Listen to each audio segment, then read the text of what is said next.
দেশের টেলিকম খাত বিপর্যয়ের মধ্যে আছে। সুষ্ঠু বাজারে প্রতিযোগিতা না থাকায় গ্রাহক উন্নত মানের সেবা থেকে বঞ্চিত। অন্যদিকে বিদেশি উদ্যোক্তারা নতুন করে বিনিয়োগ করছে না। টেলিকম খাত বিষয়ক সেমিনারে বক্তারা এসব বিষয় তুলে ধরেন। নিয়ন্ত্রক সংস্থাকে প্রহসনের কমিশনে পরিণত করা এই খাতে বিশৃঙ্খলা তৈরি হয়েছে বলে মনে করেন বিটিআরসির চেয়ারম্যান।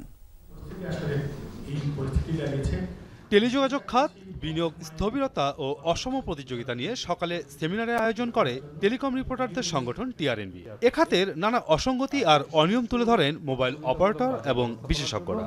বাজার ব্যবস্থায় ক্ষমতার অপব্যবহার রোধ, উন্মুক্ত প্রতিযোগিতার পরিবেশ নিশ্চিতকরণ। টেলিকম খাতে অসম প্রতিযোগিতা বিরাজ করছে উল্লেখ করে মোবাইল অপারেটরদের প্রতিনিধিরা বলেন, এসএমপি গাইডলাইন সঠিকভাবে বাস্তবায়িত হলে ছোট অপারেটরদের সুরক্ষা নিশ্চিত করা সম্ভব হবে, বাড়বে বিদেশি বিনিয়োগ। মার্কেট লিডারকে 3.6 মেগাহার্জ স্পেকট্রাম ফ্রি দেওয়া হয়েছে অন্য অপারেটরদের চেয়ে বেশি। আমরা যখন মার্কেটে আসছি তখন সিম ট্যাক্স 3 বার করে বাড়ানো হয়েছে, যার কারণে আমরা মার্কেট পেনিট্রেশন করতে পারিনি এবং এই জায়গাটাতে একটা বড় ধরনের ডিসক্রিমিনেশন তৈরি করা হয়েছিল। আমাদের কিন্তু সিম ট্যাক্স আর দেওয়া সম্ভব হচ্ছে না, বিকজ এই সাবসিডিটা দেওয়া আমাদের জন্য খুবই ডিফিকাল্ট হয়ে গিয়েছে। এখন যেটা হচ্ছে যে বড় অপারেটর যেটা করছে সেটা হচ্ছে আমাদেরকে বেসিক্যালি আমাদের পুরো মার্কেট গ্র্যাব করে নেবে। বৃহৎ অপারেটরের আধিপত্যের কারণে প্রতিযোগিতামূলক বাজার ক্ষতিগ্রস্ত হচ্ছে, এমন অভিমত ব্যক্ত করেন বক্তারা। 15/10/2024 পর থেকে প্রতিযোগিতা কমিশন নাই হয়ে গেছে। এই বিপ্লবের পরে এই পরিস্থিতিতে এই দেশে প্রতিযোগিতা কমিশন চালানোর মতো যদি ব্যবস্থা অথরিটি না নেয় তবে কি করবেন আপনি? 15/10 থেকে নাই কমিশন, অ্যাডভার্টাইজ হয়ে গেছে, রিক্রুট করতে এটা কতক্ষণ লাগে? This is the war period.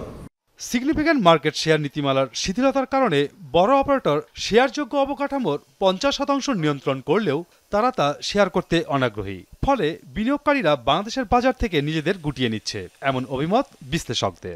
ভোক্তা অধিকার নিশ্চিত হবে যদি বাংলাদেশে টেলিযোগাযোগ খাতে কম্পিটিশন বা প্রতিযোগিতাটা সুস্থ হয়, ফেয়ার হয়। সরকার পরিবর্তন হওয়ার পরে যখন সংস্কারের কথা বলা হচ্ছে, তখন এই জায়গাটায় কেন কথা বলা হচ্ছে না?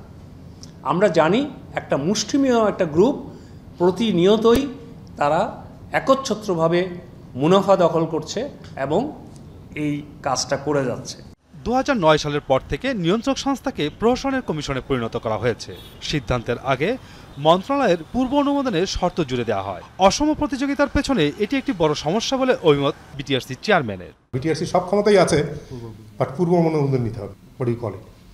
আই কল ইট, আমি এখন বলি এটা প্রহসন কমিশন। BTRC has no power of its own. Government যতক্ষণ অনুমোদন না দিবে ততক্ষণ BTRC can not do anything. So এর ইমপ্লিকেশনটা কী হলো বা এর ইফেক্টটা কী হলো? প্রাইভেট সেক্টরের মধ্যে থেকেও কেউ কেউ যেন সরকারের মদতপুষ্ট হয়ে জায়ান্ট না হয়ে ওঠে, দানব না হয়ে ওঠে। Both happened. আইটিইউ 2009 সাল থেকে বাংলাদেশে টেলিকম খাতে এসএমপি কার্যকরের তাগিদ দেয়।